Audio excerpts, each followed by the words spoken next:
Good day, everyone. Welcome to another episode of Let's Talk Commercial Real Estate Investing, the Black Community Edition. I am your humble host, Dominic Green, Managing Partner of Tenneco Commercial Real Estate Services here in the Dallas-Fort Worth area. So thank you guys for tuning in. Thank you guys for the continued support. So today, on Education Wednesdays, as always, we're going to talk about things related to commercial real estate investing, acquiring income-producing assets, talk about other things in the spectrum of commercial real estate, but mostly that's what I'm focused on. What's going on in the market that I see nationally. Real estate is local, so everything is a little bit different locally than it is nationally. But there are trends and stuff that go on that I'd like to discuss. And then, like I said, this is just the platform we have discussions about commercial real estate. Because, from my experience when we first started, in our community, it's not something that's talked about a lot. It's not even brought to the attention to our community a lot. And then, it is already a small group, majority white men, I should say, that are mostly in commercial real estate. And, there's a lot of family, private stuff. So nonetheless,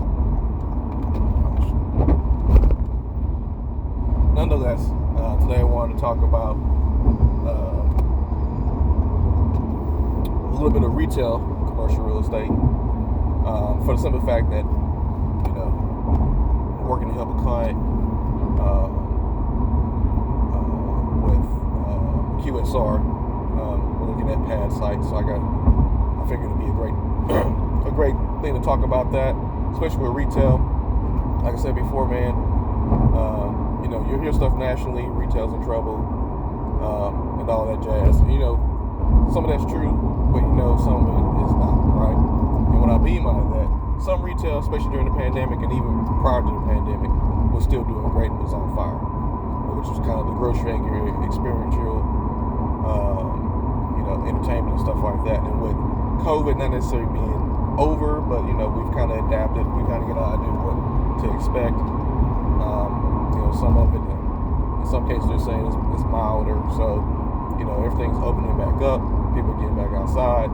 So things that were kind of pre-COVID are kind of back for the forefront. So, the gyms, the restaurants. Obviously, restaurants took a big hit, but people are back out at the restaurants, going to the parks for entertainment, movies, things like that nature, right? So, experiential retail real estate. Grocery anchor real estate had already been going on because they had essential worker status, right? And plus, we know, as I talked about, if you follow me, when it comes to grocery stores, the statistic-wise, people go to the grocery store at a minimum 3 times a week, right? So that's a lot of traffic being generated. And for those who can be ancillary services,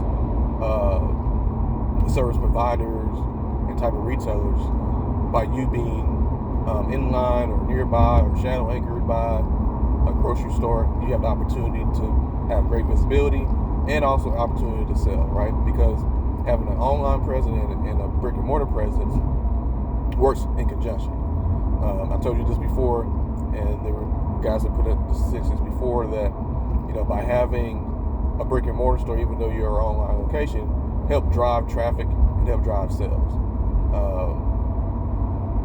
And one works without the other, because online, as you know, your biggest cost is marketing cost, acquisition cost, and that becomes very expensive when you're trying to get eyeballs, right? Because there's only a couple of platforms that you're actually on, so that you're going to be advertising, right? And they're mostly controlled by Google or Facebook. So with that being said, having lower acquisition costs by having a brick and mortar location, but the right location, and not going overboard, which some people did. They're just opening up locations to be opening up locations. Hence the urgent cares, right?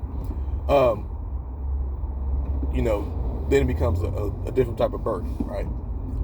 But with that being said, like I said, I'm talking about pad sites. So what are pad sites, or what are out parcels? So if you've ever been to a shopping center, if you've ever been to a grocery store, if you know where in that particular shopping center, the parking lot, there's usually a carve-out or a pad site. So you'll see mostly banks. You'll see, obviously, QSRs, so your McDonald's, your Wendy's. You'll see your Starbucks that are actually have a little parcel of land within, these grocery anchor shopping centers or some other type of retail centers that are power centers, your discount centers, which have your Rosses and your TJ Maxx and stuff like that, right? But they're the closest to the street. They have great visibility. They're usually on about an acre, especially if they need parking. They're going to have drive-through. And these guys are doing multiple drive-throughs, and that's another thing, right? One thing that a lot of the QSRs restaurant owners learn, is that by having a drive-through during the pandemic, they were able to continue sales and increase sales, right?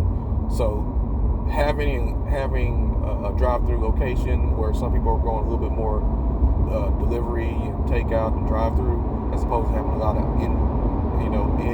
indoor dining space, is real key. It's on a lot of restaurateurs' list, right? So that portion of retail real estate is on fire. So they can find it, they get the city approval for the drive-through if it has already been parceled, and already been zoned and stuff like that. Those pad sites are going pretty quickly. I mean, I'm starting to see a whole bunch of Arby's, a whole bunch of Bueno Tacos, and then you're just seeing other brands that are starting to, follow that trend of what the big guys were doing, right? So, with that being said, from an investment standpoint, right, looking for opportunity. So, a lot of your Home Depots, your Lowe's, they usually have huge parking lots. Not all that parking is needed necessary for their business. So there's an opportunity to carve out a pad site. So that's something you would have to definitely approach the owners, look at all the restrictions and uses and stuff like that come with the land. If you can actually do it, get an idea from the city if it's something that will let you to get done based on the current zoning, if you need to try to get a variance or anything like that, right? But with that being said, looking at those risks and potential, you look to see if you can get, in my opinion, about at least an acre. So you can either consider doing a single tenant, or what I always love best is a multi-tenant, right? Preferably with a lot of frontage. You're facing the road, have great visibility, and you want to be on a high view cover day street, whether you're on AM or the PM side, right? Because most of these QSRs are looking for, at a minimum, at a low minimum, I would say is about 12,000 vehicles per day going one way, right? And that just is the amount of eyeballs that go through, the amount of traffic that can just have the visual visibility that people see, right? And then, there's a whole science about using certain colors and stuff like that, and smells that you notice when you're driving by some of these QSRs to ignite your sensory perceptions to go like, hey, I want to stop by and get that, right? Or in the process, like I said, being in a grocery anchor, while you're there, hey, I want to get this, you're already part of something in the synergies that are already in that area. So whether you are in an anchor or you're part of the shadow anchor process, where you're a little bit further off, but you have an opportunity to get a pad site carve out, or there's a parcel of land that you can carve out as a pad site.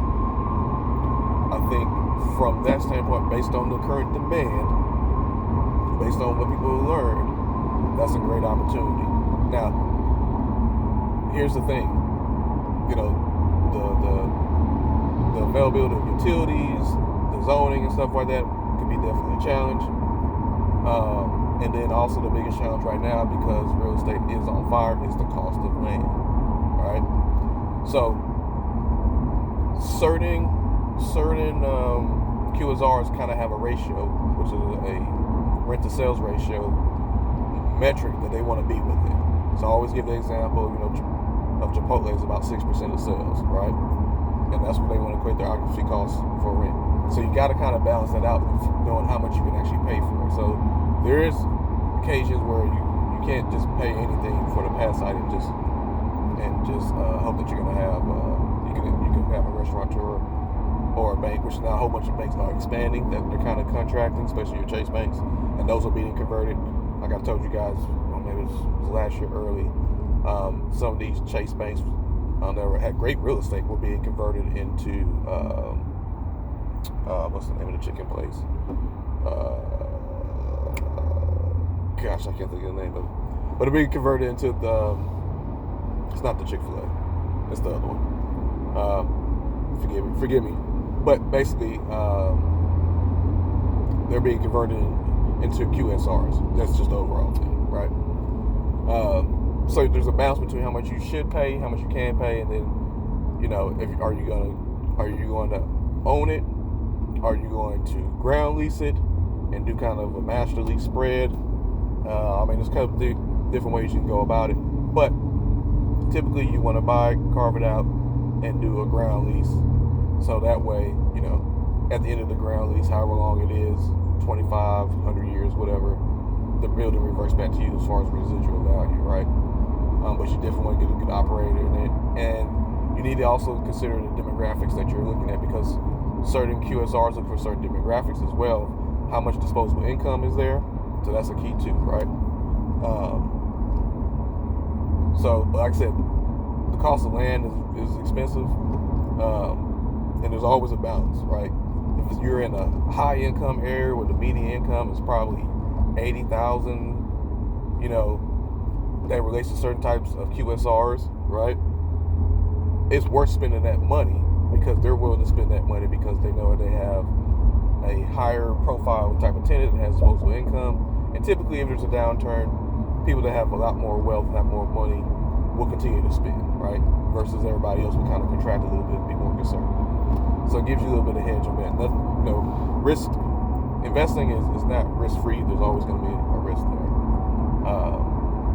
And then, like I said, if that doesn't like the case, depending on how much you spend on it, maybe you could just consider doing a multi-tenant and then having the end caps used as the restaurants, carve out a drive-through, and then diversify your income amongst other type of retailers, medical, and stuff like that. And then, the typical guys, the nail spas and the barbershops and stuff like that. So just wanted to chime in, be real quick. Hopefully I'll provide some value, some context, give away some information. Because like I said, this is a platform for us to collaborate, work together. We can do more together. And I'll do my best to provide. I don't know everything. Well, won't know everything. Commercial real estate is vast and wide, as I always say. There's always something to learn. Things are always changing, especially when you're talking about retail. But there's always opportunity.